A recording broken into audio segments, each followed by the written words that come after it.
Bismillah, assalamualaikum. Kisah ini dialami oleh salah seorang narasumbernya, Om Ras, yang merupakan seorang perantau. Bagi teman-teman yang menyadari ciri-ciri tempat di dalam cerita ini, harap jangan diungkapkan ya, untuk keamanan narasumber dan Om Rasnya. Sebelum kita masuk ke selengkapnya, mari kita berdoa dulu. A'udzu bikalimatillahi tammati. Bismillahirrahmanirrahim. Allahumma sholli ala sayyidina Muhammad sallallahu alaihi wasallam. Ini dia selengkapnya.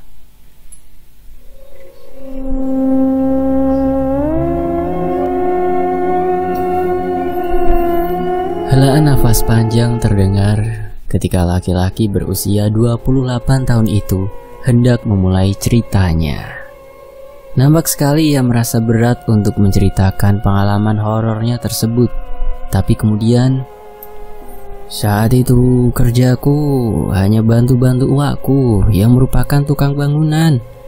Upah yang kuterima pun terbilang murah dan ia memang sangat sesuai dengan pekerjaanku yang tak seberapa berat.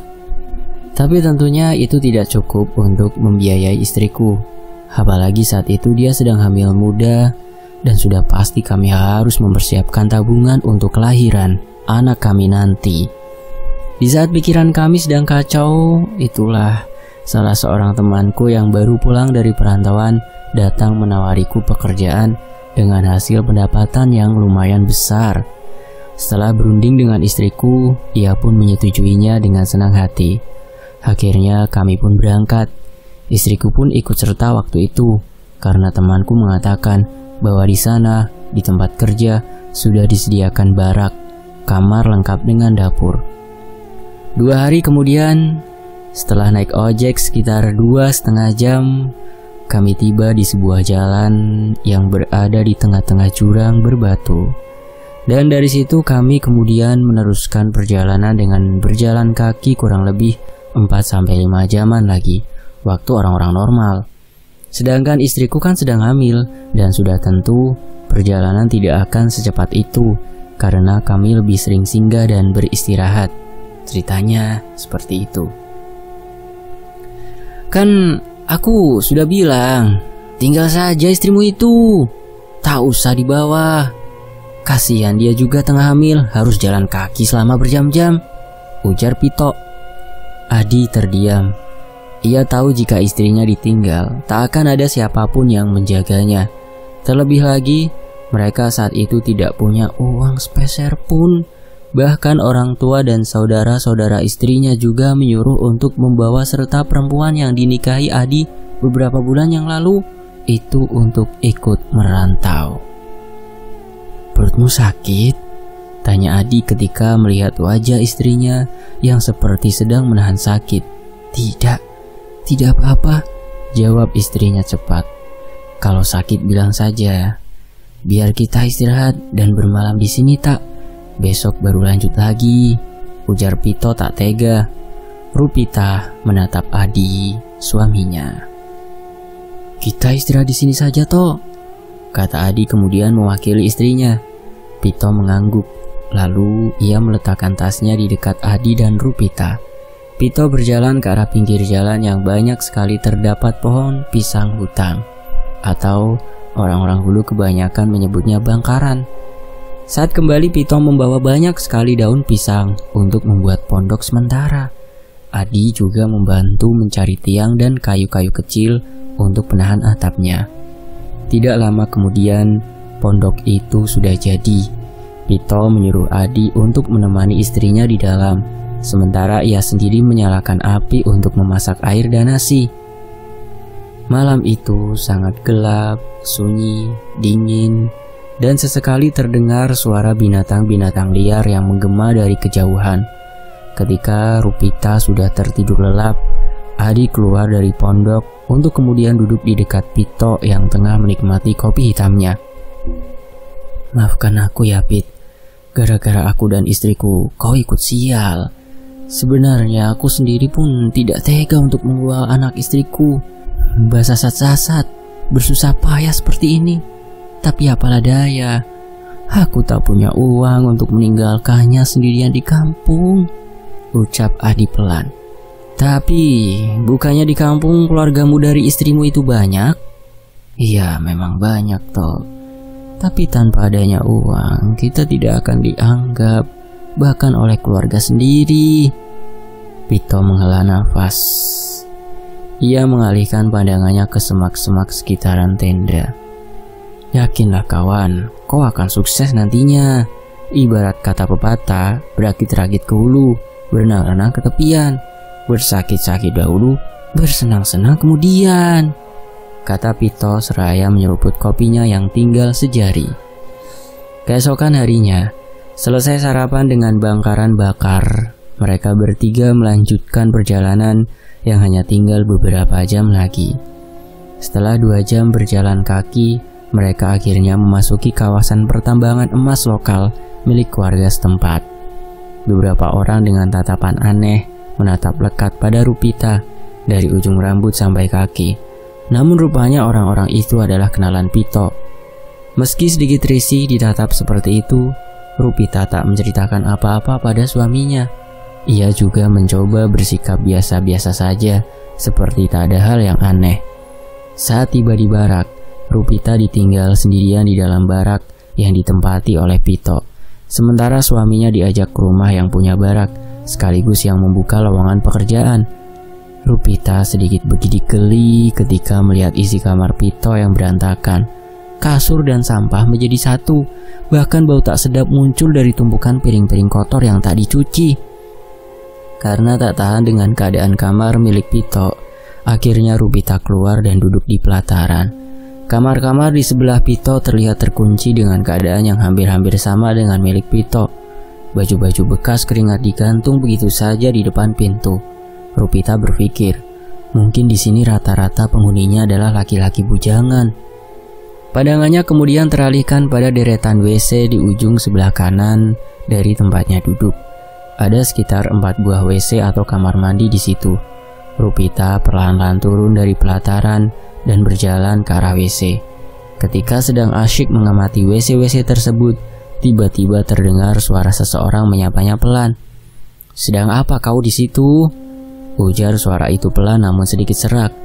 Ketika Rupita menoleh, ia melihat seorang nenek tua berambut putih yang digelung menggunakan duri landak sebagai penahan rambutnya agar tak terurai. Sesaat Rupita menatap si nenek dari ujung rambut hingga kaki. Barulah ia menyadari bahwa si nenek tak menggunakan alas kaki atau sendal. "Oh, kau rupanya sedang ngambil muda ya?" ucapnya sambil tersenyum. Tapi entah mengapa, Rupita merasa janggal dengan senyuman nenek tersebut. "Dari mana Nini tahu?" tanya Rupita bingung. Si nenek melebarkan senyumnya hingga gigi-giginya yang berwarna hitam terlihat sangat jelas. Walau begitu, ia masih sangat cantik. "Pasti Nini ini adalah perempuan yang sangat cantik dulunya," batin Rupita. "Ketahuan dari lehermu, racap," ujar si nenek sembari menunjuk ke arah leher bawah Rupita. Rupita mengerutkan keningnya, tanda tak mengerti dengan apa yang dikatakan si nenek. "Detakan pernafasanmu itu lebih sering atau racap? Jelas sekali terlihat tanda-tandanya, Cuk," ujar si nenek yang seakan tahu apa yang dipikirkan Rupita. "Oh," ujarnya meski ia masih tak paham. "Kau sedang apa di sini?" ulang si nenek bertanya. "Sedang menunggu suami saya, Nik. Dia melamar pekerjaan di sini," jawab Rupita. "Merantau?" "Iya, Nik." "Memangnya kau tak punya keluarga?" "Punya, Nik, di kampung," jawab Rupita mulai risih dengan berbagai pertanyaan si nenek. Si nenek menghela nafas panjang, matanya menatap ke arah deretan WC. "Kau tahu, perempuan yang tengah hamil itu sebenarnya tidak boleh kemana-mana, apalagi ke tempat-tempat baru seperti ini. Bahaya," kata si nenek menatap Rupita serius. Rupita hanya tersenyum menanggapi perkataan si nenek. Ia tak ingin bertanya apapun yang bisa membuat si nenek lebih lama lagi berada di dekatnya. "Kalau dari pengalamanku, orang hamil sama seperti buah durian, harum, wangi. wangi bagi mereka yang menyukainya. Makanya perempuan hamil di daerah sini selalu dipakaikan gelang bakah tube. Gelang yang terbuat dari akar tube. Tube merupakan akar yang sering digunakan untuk meracun ikan oleh sebagian masyarakat Dayak pedalaman. Dan di pintu atau jendela rumah digantungi dengan daun nanas terbalik. Di bawah tempat tidur biasanya diletakkan gunting, pecahan kaca dan garam, mencegah gangguan hantuan. Lanjut si nenek. Hantuan? Tanya Rupita penasaran dengan sosok yang disebutkan oleh si nenek. Iya, hantuan itu menyukai darah perempuan hamil ataupun darah bayi yang baru dilahirkan, jawab si nenek. Oh, Rupita mengangguk. Saat Adi dan Pito datang, Rupita bergegas berjalan ke arah suaminya. Siapa Nini itu? Tanya Adi. Tidak tahu, jawab Rupita sembari menoleh ke arah si nenek yang sudah berjalan menjauh. Itu Nini yang sering kali datang kemari. Kadang-kadang meletakkan semacam makanan dan darah-darah ayam. Hanya perkiraannya Pito, karena Pito sendiri pun tidak tahu darah apa yang sering nenek itu letakkan di salah satu WC yang ada di sana itu. Katanya sih ada penunggunya, tapi ya entahlah, ujar Pito menjelaskan. Setelah itu Adi mengajak istrinya untuk beristirahat ke dalam sebuah barak atau kamar yang terletak tidak begitu jauh dari WC. Rupanya itu adalah kamar kosong yang akan ditinggali mereka berdua selama Adi bekerja di situ. Saat pintu terbuka, terlihat banyak sekali lipas atau kecoa lari berhamburan dan juga beberapa ekor tikus yang terlihat panik.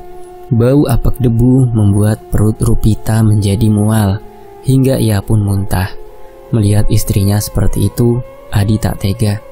Sehingga ia pun memutuskan untuk membersihkan tempat itu terlebih dulu untuk istrinya. Saat Adi masih berada di dalam barak, terlihat seorang wanita berusia 40 tahunan yang membawa lanjung atau semacam wadah dari rotan, mirip bakul, cuma lebih tinggi dan mempunyai tali seperti tas punggung yang berisi banyak macam sayuran. Pito keluar dari dalam barak dan si wanita itu pun menghampirinya. Rupanya, wanita itu merupakan penjual sayur keliling di tempat tersebut. Saat Pito asyik memilih-milih sayuran, wanita tersebut malah menatap Rupita dengan tatapan tajam, seakan-akan hendak melumatnya. Risih ditatap demikian, Rupita memilih untuk masuk ke dalam barak. Malam harinya, karena lelah, Adi tertidur lebih dulu, sementara Rupita merasakan perasaan was-was yang entah kenapa muncul sejak tadi sore, tepatnya setelah ia selesai mandi. Saat akan memejamkan matanya, Rupita dikagetkan dengan suara hantaman benda keras di dinding barak atau kamar yang bersebelahan dengan WC kosong. "Hei, bangun, kau dengarkah tidak?" ujar Rupita membangunkan suaminya.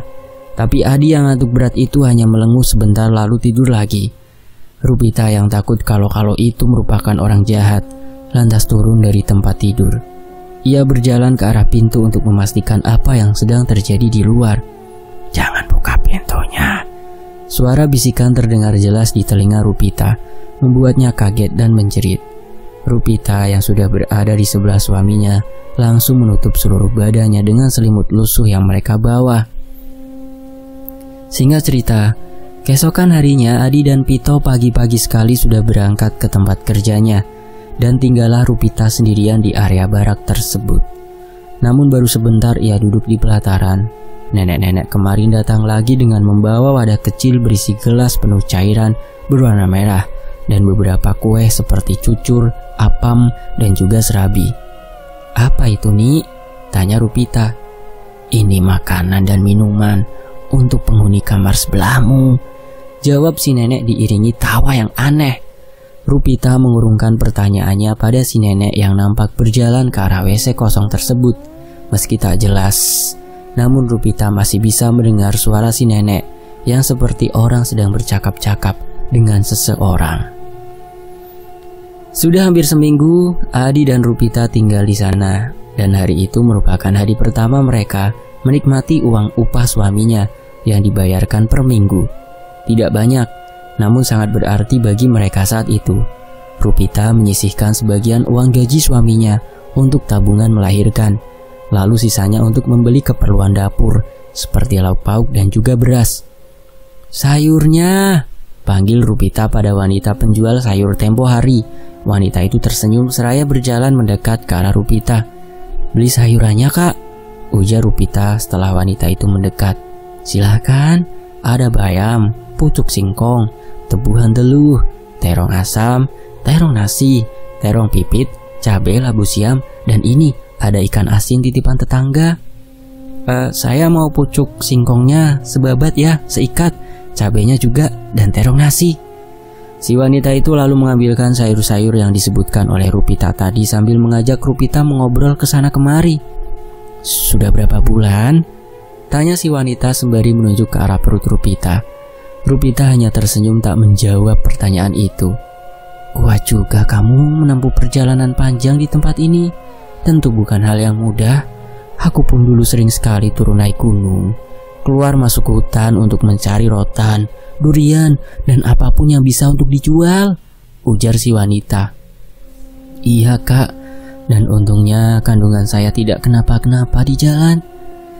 Dan hari itu adalah awal kedekatan antara Rupita dan si wanita penjual sayur. Setiap sore, wanita itu selalu singgah di barak milik Rupita untuk menjual sayur-sayurnya. "Besok, tolong bersihkan barakku ya, sudah kotor sekali," ujar Pito di suatu sore pada si wanita penjual sayur yang langsung ditanggapi dengan anggukan. "Oh, jadi kakak yang membersihkan kamar-kamar mereka?"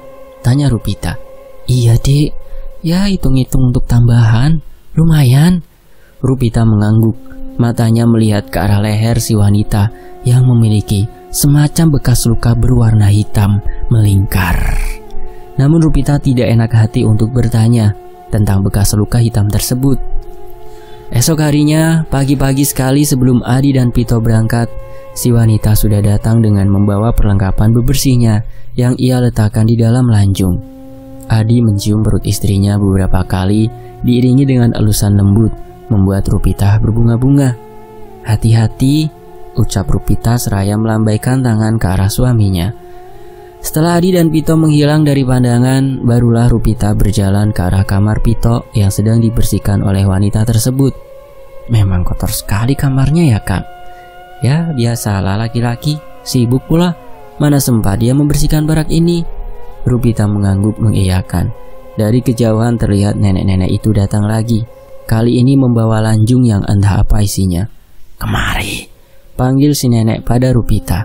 Dengan langkah enggan, Rupita melangkah mendekati si nenek. "Sini," panggilnya lagi. "Ada apa ini?" tanya Rupita.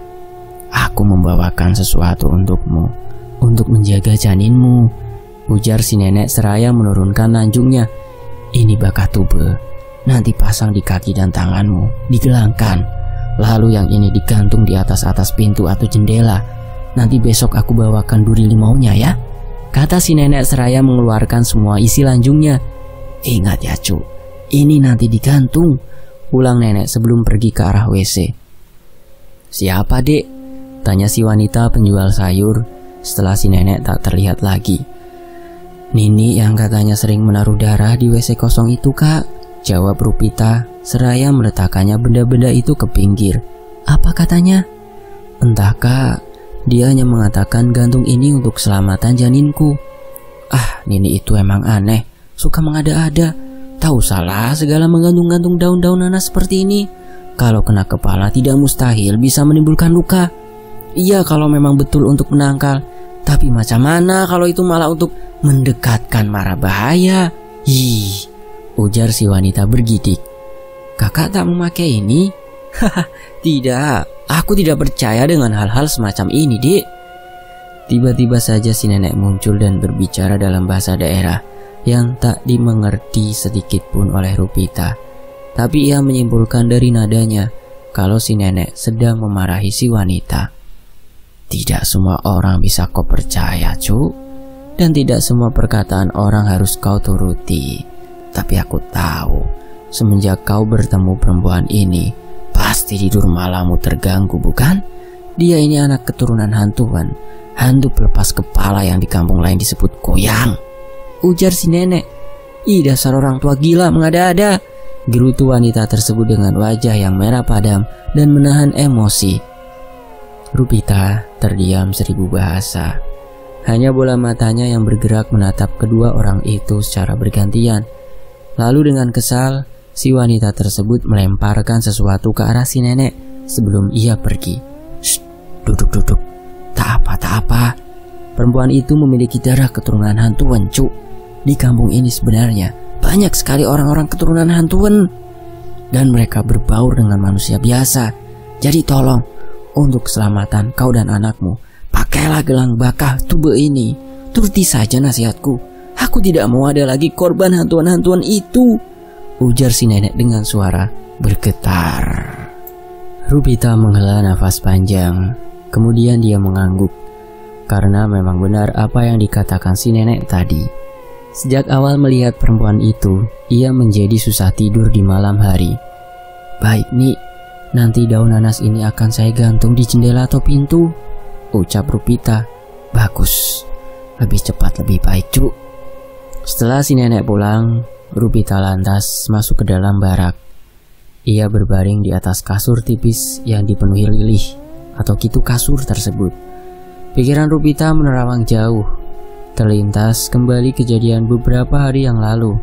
Saat itu ia tengah buang air besar di WC, dan ia melihat sebuah cahaya merah seperti turun naik dan tak terlalu laju. Apa itu hantuan? Tok tok tok tok. Suara ketukan dari dinding barak yang bersebelahan dengan WC kosong. Rupita bangun dari kasurnya dan mendengarkan suara itu lebih dekat lagi. Tiba-tiba terdengar suara seorang anak kecil menegurnya. "Maukah kakak bermain denganku?" Astaga, jerit Rupita kaget. "Siapa itu di sana?" tanya Rupita sedikit menjauh dari dinding. "Hihihi." Suara tawa khas anak kecil terdengar dari balik dinding, membuat bulu kuduk merinding. Adik jangan macam-macam ya," ujar Rupita mengancam. Suasana hening, tak ada lagi suara tawa atau ketukan dari balik dinding barak. Sekitar pukul 5 sore, Adi dan Pito datang dengan raut muka masam. Rupanya mereka terpaksa harus menggantikan 2 rekan kerjanya yang libur malam itu. "Hah? Jadi aku sendirian di sini?" tanya Rupita tak terima. "Tidak, Ijul dan Ramli ada di kamar sebelah. Kau akan aman. Tenanglah," bujuk Adi. "Tapi aku tidak dengar ada aktivitas di kamar mereka. Melihat mereka pulang saja tidak," ujar Rupita bersikukuh tak mau ditinggalkan sendirian. "Memangnya kau tega meninggalkan aku seorang diri di dalam barak yang sejejerannya ini kosong?" "Aku pun sebenarnya tak mau. Tapi bagaimana lagi, Pi? Ini tanggung jawab aku dan Pito." Dan setelah berdebat panjang, akhirnya Rupita mengalah. Malam itu tak seperti biasanya. "Kakak, kita main yuk." Suara itu lagi-lagi terdengar sayu, namun dapat dirasa kehadirannya.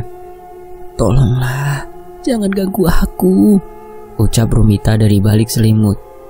Tiba-tiba terasa seperti ada sebuah tangan mungil menyentuh perutnya lembut. Tetapi setelah selimutnya dibuka, Rupita tak melihat siapapun di sekitarnya. Lampu pelita yang tergantung di dinding tiba-tiba saja mati, menjadikan kamar itu gelap gulita. Dalam pencahayaan yang samar-samar, Rupita melihat seorang anak kecil dengan kepala yang sangat besar tengah berdiri di dekatnya. Menyadari ada sosok lain di dalam kamarnya, Rupita lantas bangun, mencari-cari sesuatu di dekatnya yang bisa ia gunakan sebagai senjata. "Aku tidak jahat, Kak," ucap suara itu terdengar lirih. Nafas Rupita terdengar berat. Ia tak tahu pasti makhluk apa yang berada di dalam kegelapan tersebut. Tanpa menghiraukan suara dari sosok itu, Rupita dengan tangan yang gemetar berusaha mencari-cari korek api yang tadi ia letakkan di atas rak tempat menaruh minyak kayu putih. Namun sekian menit mencari, Rupita tak menemukan korek api itu. Tapi tiba-tiba saja sebuah tangan yang sangat dingin menyentuhnya. memberikan sebuah korek api yang ia cari. Ters. Ketika korek api menyala, Rupita bisa melihat sosok itu dengan sangat jelas di hadapannya. Kepalanya sangat besar dan memiliki kaki yang kecil. Wajahnya pucat dan saat itu ia tengah menyeringai menatap Rupita. Astaga, Rupita memejamkan mata karena takut melihat penampakan makhluk aneh itu. Di saat yang bersamaan, terdengar suara benda jatuh dari atas atap, membuat Rupita kaget setengah mati. Itu hantuan, mereka mengincar adik, ujar suara itu terdengar lagi. Namun kali ini suara itu seperti tengah menahan takut. Mendengar nama hantuan, Rupita semakin ketakutan. Benarkah yang dikatakan sosok itu? Bisakah dirinya percaya dengan sosok yang sama-sama tak jelas wujudnya? Saat Rupita ingin keluar rumah untuk mengambil daun-daun nanas yang diberikan oleh si nenek, suara anak kecil itu lagi-lagi mencegahnya. Tapi Rupita tak menghiraukan suara itu. Ia tetap berjalan ke arah pintu dengan korek yang menerangi jalannya. Saat pintu terbuka, Rupita bisa melihat dari jarak beberapa meter. Ada sesuatu yang melayang-layang dengan cahaya atau garabayan, tidak terang dan terkesan redup berjatuhan. Cahaya aneh itu tidak hanya satu, tapi ada sekitar 2 atau 3 bahkan lebih. Setelah Rupita berhasil meraih daun nanas itu, ia lantas memeluknya. Tak terasa lagi sakitnya tertusuk duri-duri kecil di daun tersebut. Rupita tak peduli. Yang ia pikirkan saat itu hanyalah bisa selamat dari makhluk-makhluk itu. Brak! Pintu tertutup dengan sangat keras. Rupita menangis sesenggukan dengan masih memeluk erat daun nanas itu. Malam itu merupakan pengalaman pertamanya melihat hantuan, apalagi dengan jarak yang sedekat itu. Jangan sentuh aku! Teriak Rupita ketika sebuah tangan mungil yang dingin menyentuh pundaknya. Kakak takut, kakak jangan takut. Aku tidak akan menyakitimu. Nini bilang aku baik, aku tidak jahat, ucap makhluk berkepala besar itu lirih. Siapa kau sebenarnya? Bagaimana bisa kau masuk ke dalam kamarku? Hening, tak terdengar jawaban dari sosok itu. Rupita duduk, perutnya terasa kram dan sakit. Akhirnya Rupita terbaring di depan pintu. Tubuhnya seketika terserang demam tinggi. Antara sadar dan tidak, Rupita merasakan sebuah belayan lembut di kepalanya. Hingga kemudian ia terbangun di pagi hari ketika suaminya baru pulang dari tempat kerja. Ya Tuhan, kenapa kamu tidur di sini? Astaga, badanmu panas sekali. Rupita menggigil. Demamnya pun semakin tinggi, membuat Adi mau tak mau harus izin libur untuk mengurus istrinya. Sekitar pukul 2 siang, si nenek itu datang ke barak yang ditinggali Rupita. Beliau membawa beberapa ranting pohon kayu nipis yang masih terdapat duri dan daunnya. Bagaimana keadaan istrimu? Tanya si nenek. Tubuhnya panas nih. Sejak saya datang tadi, ia sudah meracau tak karuan, jawab Adi. Mendengar jawaban Adi, si nenek mengangguk. Lalu kemudian beliau menyuruh Adi untuk menggantung duri limau nipis dan daun nanas di atas pintu dan jendela barak. Meski Adi tak terlalu yakin, tapi sebagai pendatang yang baik, ia menuruti saja perkataan-perkataan si nenek. Lagi pula, ia pikir itu sama sekali tidak merugikan dirinya dan Rupita. Letakkan garam dalam piring putih, lalu serpihan kaca dan gunting di dekat tempat tidur kalian, agar hantuan itu tidak berani mendekat, ujar si nenek. Setelah semua apa yang dia perintahkan tadi sudah dilaksanakan Adi, si nenek nampak mencari-cari sesuatu di kaki dan tangan Rupita. Mana gelang bakatube itu? Tanya si nenek. Sebentar, bakatube itu apa? Dan seperti apa bentuk gelangnya? Karena saya tidak pernah Rupita memakai gelang apapun nih. Si nenek terdengar menarik nafas panjang. Ia mengedarkan pandangan ke ruangan tersebut. Namun sejauh itu, mata tuanya sama sekali tak melihat keberadaan bakatube yang ia cari. Kalau kau mau bekerja, berangkatlah. Biar aku yang akan menjaga istrimu, ujar si nenek akhirnya. Tidak, ini saya sudah izin pada bos tadi, ucap Adi. Si nenek pun mengangguk. Baiklah, kalau memang begitu, aku sebaiknya pulang dulu untuk mandi dan bertukar baju. Nanti aku akan kemari lagi, kata si nenek sebelum pergi. Terima kasih, Nik, ucap Adi. Jangan menyalahartikan kebaikanku ya, Cu. Aku hanya tidak ingin apa yang menimpa orang lain sebelumnya terulang lagi pada kalian berdua, ucap si nenek dengan bibir tersenyum kecut. Adi pun mengangguk. Sampai larut malam, Adi menunggu kedatangan si nenek, tapi beliau tak juga muncul. Mungkin dia lupa. Maklum kan sudah tua. Pastilah ada sedikit pikun-pikunnya, gumam Adi ketika akan mengunci pintu kamar. Malam itu tak ada apapun yang terjadi. Suasana barak nampak tenang, meski beberapa kali terdengar gedoran dari dinding kamar. Keesokan harinya, Pito yang baru akan berangkat kerja itu dikagetkan oleh kabar kematian dari warga. Iya benar, Nini itu mati dengan bagian perut yang sudah robek. Mengerikan sekali, ujar Salah Ijul. Hah? Kapan mayatnya ditemukan?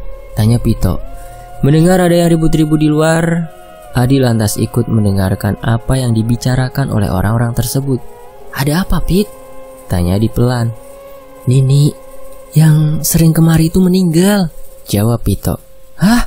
Ujar Adi kaget. Mayatnya ditemukan di jalan. Sepertinya dia saat itu akan pergi, tapi entah pergi kemana, ujar Ijul. Adi terduduk lemas. Ia menutup mulutnya dengan tangan. Adi terlihat nampak sangat syok dengan berita itu. Kasihan. Padahal walaupun ia selalu bersikap aneh, tapi beliau orang yang baik sekali, ujar Burhan. Adi melangkah masuk ke dalam kamar. Ia melihat istrinya yang masih terbaring sakit. Ia menatap ulang daun-daun nanas dan duri jeruk nipis yang tergantung. Aku izin ikut gali kuburan sama Pito dan yang lainnya ya, ucap Adi. Siapa yang meninggal? Tanya Rupita masih terdengar lemas. Salah satu warga. Aku pergi dulu ya, ucap Adi sengaja tak mengatakan yang sebenarnya. Malam itu, Adi sudah harus masuk kerja, sementara Pito masih belum kembali dari rumah salah satu warga. Rupita yang masih lemas hanya bisa menangis ketika sosok anak kecil berkepala besar itu muncul dan berdiri tepat di dekat tempat tidurnya. Aku mohon jangan ganggu aku, isak Rupita. Sosok anak kecil tersebut mengelus perut Rupita dengan sangat lembut sekali. Adik laki-laki, ucap sosok itu membuat Rupita yang tadinya takut menjadi sedikit berani. Kamu suka adik ini? Tanya Rupita menunjuk perutnya. Suka. Kalau kamu suka adik ini, bisakah kamu menjaganya dari apapun yang ingin mencelakainya? Sosok itu menggeleng. Kenapa? Aku takut, ucapnya lalu menghilang dari pandangan Rupita. Suasana menjadi hening. Tok-tok, suara ketukan di pintu. Siapa? Tanya Rupita. Aku Pito. Kamu baik-baik saja kah? Ku dengar tadi kau berbicara. Berbicara dengan siapa? Tanya Pito dari luar. Ya, aku baik-baik saja, jawab Rupita singkat. Singkat cerita, berbulan-bulan kemudian semuanya nampak aman dan tenang setelah jendela dan pintu digantungi dengan daun nanas dan duri limau nipis pemberian si nenek. Namun pada hari itu, Adi berniat untuk mengganti daun dan duri itu dari gantungannya dengan yang baru dan masih segar. Meski awalnya Rupita menentang hal tersebut, tapi Adi tetap bersikeras karena menurutnya daun dan duri itu sudah tak berfungsi lagi sebagai penangkal karena sudah layu dan kering. Kehamilan Rupita pun sudah sangat besar kala itu. Ia juga sudah mulai sakit pinggang dan sering buang air kecil. Malam itu, Adi datang dengan wajah muram. Karena rupanya ia tak menemukan apa yang dicarinya. Sementara daun nanas dan duri limau yang sudah kering tadi, dia buang entah kemana. Rupita was-was malam itu. Ia takut kejadian beberapa bulan yang lalu kembali terulang lagi. Sekitar pukul 11 malam, terdengar bunyi sesuatu terjatuh dari atap. Dan ketika dicek, Adi malah berteriak dan kemudian suaranya menghilang. Rupita yang cemas dan khawatir dengan keadaan suaminya lantas ikut keluar dan betapa terkejutnya ia ketika melihat Adi sudah terbaring tak sadarkan diri di atas tanah. Beberapa cahaya garabayan aneh muncul dan bergerak pelan di atas mereka berdua. Beberapa kali Rupita berteriak meminta tolong dengan tetangga baraknya, namun tak ada yang membuka pintu. Untung saja di saat yang tepat muncul si wanita penjual sayur dengan membawa obor mengusir cahaya-cahaya aneh tersebut. "Mereka sudah pergi. Tenang, kau aman sekarang," ucap si wanita penjual sayur. Rupita sangat ketakutan. Ia menangis. Wajahnya sudah pucat pasi. Sementara itu di sisi lain, "Maaf ya kak, aku sudah salah paham padamu," ucap Rupita pelan pada si wanita penjual sayur. Wanita itu tersenyum dan mengangguk. "Tidak mengapa, aku paham," ucapnya. Tiba-tiba saja Rupita mengeluhkan sakit di perutnya. Adi yang masih demam itu pun mau tak mau harus memaksakan diri ke rumah dukun beranak. "Sakit," rintih Rupita. Anehnya si wanita penjual sayur itu bukannya membantu dan menenangkan, dia malah mengunci pintu. Saat si wanita mendekat, Rupita melihat matanya sudah mulai memerah dan bibirnya nampak menyeringai mengerikan. Ia masuk ke dalam sarung yang digunakan Rupita, memaksa agar wanita itu mengangkang. Rupita yang kesakitan dan tak bisa untuk lari itu hanya bisa berteriak lirih, "Jangan kak, jangan, sakit kak." Ketika merasakan tangan wanita penjual sayur itu mulai mengorek-ngorek ke dalam kelaminnya, cairan yang keluar dari dalam terasa seperti diseruput oleh wanita hantuan tersebut. Perih dan sakitnya Rupita rasakan, namun ia masih cukup kuat untuk tetap sadar meski rasa sakitnya sungguh luar biasa. Tangan itu lagi-lagi masuk ke dalam kelamin Rupita dan saat tangan tersebut sudah menemukan anak yang akan dilahirkan Rupita, tangan itu menarik hingga membuat Rupita berteriak kesakitan. Suara teriakannya mengundang perhatian dari Pito dan Ijul yang baru saja pulang. "Rupita! Rupita!" panggil keduanya berusaha mendobrak pintu. "Hasu! Hantuan! Adi! Mana Adi?" teriak Ijul ketika mengintip pada salah satu celah yang mengarah ke dalam. Pito dan Ijul terus berusaha mendobrak pintu, sementara suara rintihan kesakitan dari Rupita sudah mulai melemah. Brak! Pintu terbuka, palang kayu itu patah. Saat Ijul mengejar si wanita penjual sayur yang wajahnya sudah berubah mengerikan itu, keluar melalui pintu dapur. Pito langsung menyuruh Rupita untuk mengejan dengan sisa-sisa tenaganya. Aku tidak kuat," ucap Rupita lirih dan lemas. Mendengar perkataan Rupita, mau tak mau Pito langsung maulur mapan. Bantuan mendorong bayi untuk keluar. Biasanya si pendorong akan mendorong dari luar perut. Pito terus mendorong bayi yang separuh masih berada di dalam perut tersebut dengan sekali menyuruh Rupita untuk mengejan. Psss. Akhirnya anak Rupita dan Adi berhasil lahir. Tugas Pito belum selesai. Ia harus terus menahan dorongannya agar perut Rupita agar Tambuni atau ari-ari tidak naik yang akan menyebabkan kematian. "Jul, anjing, kemana kau bangsat?" teriak Pito. Ijul datang dengan tangan yang berlumuran darah. "Apa Su?" jawab Ijul tak kalah gusarnya. "Tambuninya sulit keluar. Cepat lepaskan kutang yang dipakai Rupita." "Hah?" ujar Ijul melongo. "Dasar mesum, orang kesakitan malah masih sempat-sempatnya memikirkan kutang, bajingan kau," semprot Ijul tak kalah sengit. Lakukan saja bangsat, ibuku dukun beranak." "Aku tahu apa yang harus dilakukan," bentak Pito emosi, karena melihat Rupita sudah hampir tak sadarkan diri. Dengan terpaksa Ijul melepaskan kutang yang dikenakan Rupita dengan mata yang tertutup separuh. "Kemarikan," perintah Pito. Setelah itu Pito lantas seperti membacakan sesuatu dan kemudian melemparkan kutang itu ke tengah-tengah kaki Rupita. Dan anehnya, beriringan dengan itu, Tambuni tersebut berhasil keluar. Pito menghela nafas lega, sementara Ijul masih melongo, antara bingung, takjub, dan takut kalau Adi akan marah pada mereka berdua. "Astaga, anak ini, bayi ini, mana tangannya?" ujar Ijul setelah melihat keadaan bayi Rupita. Bahkan mata bayi itu sudah pecah tak berbentuk lagi. "Rupita!" panggil Pito berusaha menyadarkan perempuan itu. Pito berlari ke arah dapur untuk mencari apapun yang bisa dibakar untuk mencegah datangnya makhluk yang akan membahayakan Rupita. Tidak berapa lama setelah Prapin hidup, Adi dan seorang dukun beranak muncul. Adi yang tak tahu apa-apa itu langsung marah pada Pito dan Ijul ketika melihat keadaan anak dan istrinya. "Sudah, jangan berkelahi. Ini bukan ulah manusia, ini ulah hantuan," ujar dukun beranak tersebut. "Ini dia pasti masih berwujud manusia ketika melakukan itu. Tolong ambilkan air panas dan laiha bang, jahe merah," ujar si dukun beranak. Pito lantas keluar dan muncul lagi dengan termos air yang masih penuh berisi air panas dan jahe merah. Si dukun beranak mengambil segumpal darah yang terlihat seperti berdenyut itu, lalu merendamnya ke dalam air panas berisi jahe merah. "Lihat, dalam 3 hari ke depan, bila ada orang yang rambutnya rontok parah atau gundul tiba-tiba, berarti dia adalah hantuannya." Adi menangis histeris. Ia tak bisa memaafkan dirinya sendiri karena tak bisa menyelamatkan anak pertama mereka. Astagfirullah. 4 hari telah berlalu. Rupita sudah mulai sedikit membaik, meski ia masih tak mau berbicara kepada siapapun. Kecewa, sedih, sakit yang berkepanjangan membuatnya hampir hilang kewarasan.